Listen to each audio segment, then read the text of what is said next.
நீங்க அளவு கடந்து நேசிச்ச ஒருத்தவங்க உங்களை விட்டுட்டு போயிட்டாங்களா, நீங்க கவலைப்படாதீங்க. அல்லாஹ் தன்னுடைய திருமறை குர்ஆன்ல சொல்றான், அஸா ரப்புனா யுப்திலனா கைரம் மின்ஹா. என்றைக்குமே நம்முடைய இறைவன் இழந்ததை விட சிறந்ததைத்தான் நமக்கு கொடுப்பான். நம்ம ஒருத்தவங்க மேல உயிரே வச்சிருப்போம், அவங்களும் நம்மள அளவு கடந்து நேசிச்சிருப்பாங்க. அவர்கள் செய்த தப்புனாலேயோ அல்லது நாம் செய்த தவறுனாலேயோ அல்லது ரெண்டு பேருக்கு மத்தியில சரியான புரிதல் இல்லாத காரணத்தினாலேயோ ஒரு பிளவு ஏற்பட்டு பிரியக்கூடிய ஒரு சூழல் வந்திருக்கும். இந்த நேரத்துல நம்ம என்ன பண்ணுவோம்? விட்டுட்டு போனவங்களே பல நாட்கள் நினைத்து நினைத்து தன்னைத்தானே வருத்தி கொள்ளக்கூடியவர்களாகவும் இன்னும் பல நாட்கள் கனவுலேயே ஒரு வாழ்க்கையை வாழக்கூடியவர்களாகவும் இருப்போம்.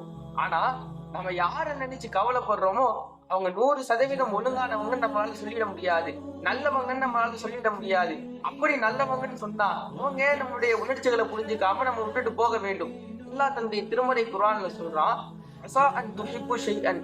நீ ஏதேனும் ஒரு விஷயத்தை விரும்புவாய், ஃபஹுவ ஷர்ருன் லக்கும். அதுதான் உனக்கு தீங்கா இருக்கும். அஸா அன் தக்ரஹு ஷைஅன். நீ ஏதேனும் ஒரு விஷயத்தை வெறுப்பாய், ஃபஹுவ கைருன் லக்கும். அதுதான் உனக்கு சிறந்தது என்று அல்லாஹ் சொல்றான்.